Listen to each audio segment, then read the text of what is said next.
సిద్దిపేట జిల్లా దుబ్బాక మండలం రామక్కపేట గ్రామంలో 1998-99 10వ తరగతి బ్యాచ్ పూర్వ విద్యార్థుల ఆత్మీయ సమ్మేళన కార్యక్రమాన్ని 98-99 ఎస్ఎస్సి బ్యాచ్ పూర్వ విద్యార్థులు ఏర్పాటు చేశారు. ఈ కార్యక్రమానికి ముఖ్య అతిథులుగా ఉపాధ్యాయ గురువులు హెడ్ మాస్టర్ మది Mallesham sir, Srinivas sir, Nakka Parasuramulu sir, Narender sir, Galaiah sir, Rangaiah sir, D Srinivas sir, S N Chari, అప్పటి అటెండర్ నాంపల్లిలు హాజరయ్యారు.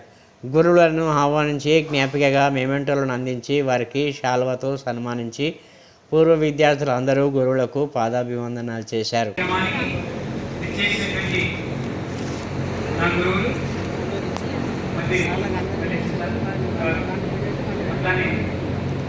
నాతో పాటుగా పనిచేసినటువంటి ఉపాధ్యాయులు ఇప్పుడు శివప్రసాద్ సార్ ఇక్కడ ఉండాల్సింది, కాకపోతే ఆరోగ్య పరిస్థితుల్లో రాలేకపోయింది. వారు కూడా నా గురువులే. ఇది నాకు 3వ పాఠశాల.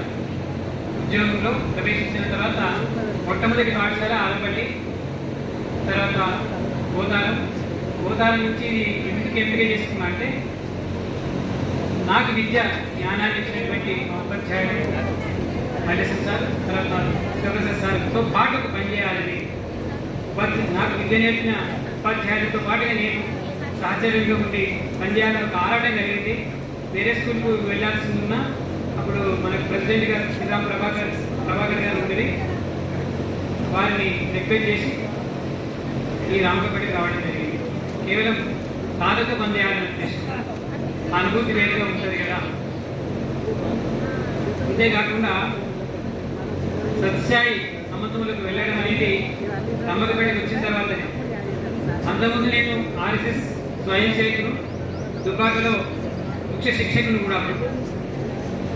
అప్పటి వరకు నాకు ఏమీ నా భావనలు ఎట్లా ఉండేది అంటే క్రమశిక్షణ పైన ఉండేది. తర్వాత మానవ విలువలు అనే విషయం మీతో పాటుగా నేను నేర్చుకున్నాను. తల్లిదండ్రులకు ఉదయం లేవగానే ఇప్పటిదాకా మీరు చెప్తూ వచ్చారు, మరొకసారి గుర్తు చేసుకోవడానికి చెప్తున్నా. నమస్కరించుకోవాలని, ప్రత్యక్ష దైవం వాళ్ళే కదా, తల్లిని ఇచ్చిన దైవం లేదని అన్ని కొటేషన్స్ ఉంటాయి, కానీ ఆచరణ కావాలి కదా. చెప్పుట సులభంబు చేయుట కష్టంబు, దాతకైన వాణి తాతకైన చెప్పుట కంటే చేయుటే. నీకు అక్కడే ఉంది, దీన్ని సబ్మిట్ చేద్దామని నేను వెళ్ళాను.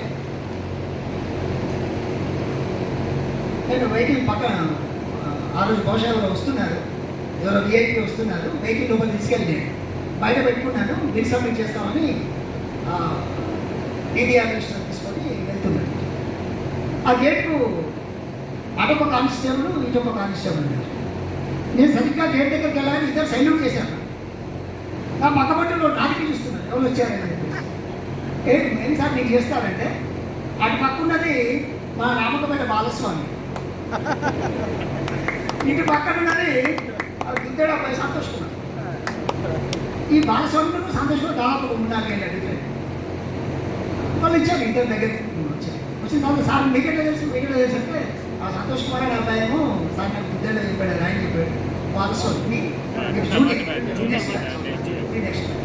అంటే ఇలాంటి అనుభవం.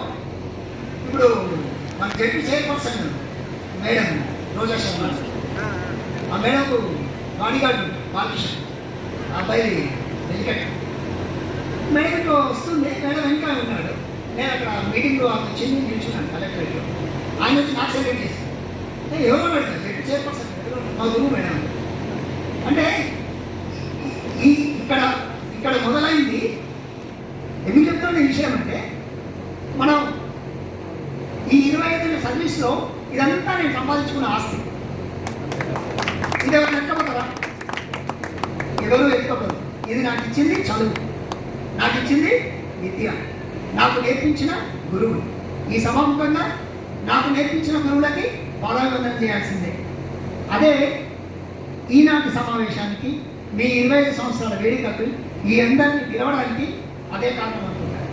గురువుల మీద ఎక్కడున్నా గురువుల మీద ఉన్నటువంటి ఒక అవిభాజ్యమైన గౌరవం, ప్రేమ, అభిమానం. ఇప్పటికీ ఒకరోజు నేను ఇక్కడి నుంచి వెళ్ళాక, నేను దశరథం వచ్చాక నేను ఎంబీఏ కంప్లీట్ చేసి లెక్చర్షిప్ ఎగ్జామ్ కంప్లీట్ చేసి వెరిఫికేషన్ కోసం వెళ్ళాను. ఉస్మానియా క్యాంపస్లోకి వెళ్తున్నాను. మధ్యలో వచ్చి సార్ వచ్చేసి వెహికల్ ఆపాడు. ఎవరైనా సార్ సంతోషం మరి ఎవరైనా ఏం చేస్తున్నారు సంతోషం సార్ కానీ నేను ఇక్కడే పనిచేస్తున్నాను, ఇక్కడే అసిస్టెంట్ ప్రొఫెసర్గా పనిచేస్తాను. ఇదంతా మనకు పాఠశాల, మన విద్యార్థులు, మనం చేసిన విద్యా బోధన మనం గుర్తుపెట్టుకోవాలి.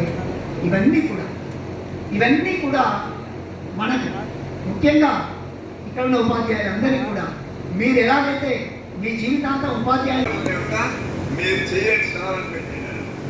అనగానే ఇక సరే అప్పుడు అంటే మరి వచ్చి ఇబ్బంది పడుతుంది నాకు కొట్టాలని చెప్పండి అప్పుడు సార్. కానీ మీరు మాత్రం ఖచ్చితంగా ప్రయత్నం చేయాలని చెప్పి నన్ను బాగా చేస్తే ఇక నేను పోయిన ఫైల్ తీసుకొని తెల్లారి నుంచి ఫైల్ కొరవైన కొత్త ఫైల్ ఏది, దానిలో ఉన్న ప్రాసెస్ ఏంటి, ఎన్ని కాపీలు ఉంటాయి, ఏమేమి కాపీ ఎవరికి నేను సబ్మిట్ చేయాలి అనే ఉద్దేశంలో కూడా చిట్టాపూర్ పోయింది. చిట్టాపూర్లో వాళ్ళకు మొత్తం దొరకలేదు. తిమ్మాపూర్ దొరకలేదు. లాస్ట్ వచ్చాను సిద్దిపేట డిప్యూటీకి ఇవ్వాల్సి పోయి సార్ నాకు ఎగ్ క్లాస్ నేను అప్డేట్ చేస్తున్నాను కాబట్టి నాకు ఫైల్ కావాలంటే అప్పుడు అక్కడ శ్యాంప్రసాద్ డిప్యూటీ ఉంటే తీసుకుపోతుంది. ఆయన సెట్ ఇస్తే ఆ సెట్ మొత్తం తీసుకొచ్చాను. అయితే ఫీజు ఎంత కట్టాలంటే 12,320 రూపాయలు కట్టాలి. అయితే వీళ్ళందరినీ అన్నాడు 7th క్లాస్లో ఎవరైతే లక్ష్యపడి ఫీజు తీసుకుపోయే వాళ్ళు ఎంతమంది ఉన్నారు? 32 మంది ఉన్నారు. 32 మంది ఉంటే వీళ్ళకి ఎంత కడుతున్నారు? లక్ష్యపెట్టు 800, 900, 1000 పేర్చి 60 రూపాయలు కావచ్చు. అది కూడా హై స్కూల్లో మీరు అంటే అదొక 10,000 బెంచ్ అంటే 700. తర్వాత నెక్స్ట్ ఇంకోటి ఏంటంటే మినిమం 800. నేను మా మల్లరేష్ సార్ అడిగాను చెల్లాపోయి అలా సార్ మరి నేను మా పిల్లలు దోచుకోలేను, నాకు ఏమైనా కోపరేషన్ ఇస్తావా ఇవ్వాలంటే ఏం కావాలిస్తే మల్లేష్ తీసుకోపోవాలని చెప్పంటే తెల్లారి వచ్చి తీసి అసలు ఇవ్వ నేను క్లాసు నడిపిస్తా. మా సాధన మీటింగ్ పెట్టినప్పుడు సార్ మనం మా పిల్లలు మన పేరు ఉండాలి, అందరూ నాకు కోపరేషన్ ఇవ్వాలి. 8th, 9th, 10th వాళ్ళకు కూడా మనం దీన్ని కొనసాగిస్తాం ప్రయత్నం చేసి నేను అందరూ సహకారం తీసుకుంటే చాలా మంచి కోఆపరేషన్ నడవని చేశాను. తక్కువ పడ్డది అంటే అప్పుడే శ్రీనివాస రంగమాలేసిన వాలంటీర్ తీసుకొని క్లాస్ ఉంటాయి. అంటే ఆటోమేటిక్ ఇచ్చారు మనం. ఆటోకి క్లాస్ 8 అయిపోతాయి. 8 కాబట్టి ఆ ఇద్దరు వాలంటీర్ తీసుకొని కష్టపెట్టుకుంటూ యాక్చువల్గా వల్ల కూడా కష్టపడ్డారు. వాళ్ళు అనుకోకూడదని చెప్పి అదే మరి రిక్వెస్ట్ చేస్తున్నా. అది నాకు కావాల్సింది ఒకటే, ఈ ఖచ్చితంగా 8 చేయాలి, 8, 9, 10 అని అనుకొని లాస్ట్ తీసి ఇవ్వలేదు. తల్లిదండ్రులు పెంచారు. మీరు లక్ష్యపేట పోతే 800 రూపాయలు తీరుగా బెంచ్ ఇస్తుంది కదా, నాకు 250 చెప్పులు ఇవ్వండి. మొత్తం 12,302 రూపాయలు కావాలి. దానికి గవర్నమెంట్ కట్టాలి. చాలా 12,300 అంటే 30 మంది ఉన్నారు. అంటే అర్థం సార్ నేను 300 ఇస్తామని చెప్పాను. నాకు చేసుకోవద్దు. అప్పుడు ఫైనాన్స్ ఉండే సాయి ఫైనాన్స్ ఆ సాయి అలా కట్టని నాకు రసీదు తీసుకోవాలండి. అనగానే మనకు 300 కట్టండి తీసుకెట్టి నాకు రసీదు తీసుకెళ్ళి అది తీసుకెళ్ళినప్పుడు 12,000 తక్కువ నేను టోటల్ వాళ్ళు ఎవరు ఇచ్చి ఉంటుంది. అప్పుడు నేను